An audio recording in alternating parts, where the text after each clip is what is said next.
بسم الله الرحمن الرحيم. الرحمن علم القرآن، خلق الإنسان علمه البيان. الشمس والقمر بحسبان،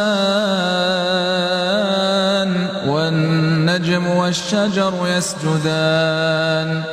والسماء رفعها ووضع الميزان ألا تطغوا في الميزان وأقيموا الوزن بالقسط ولا تخسروا الميزان.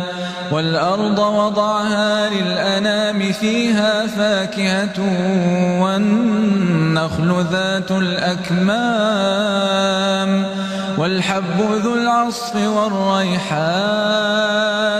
فبأي آلاء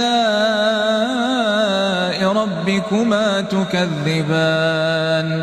خلق الإنسان من صلصال كالفخار،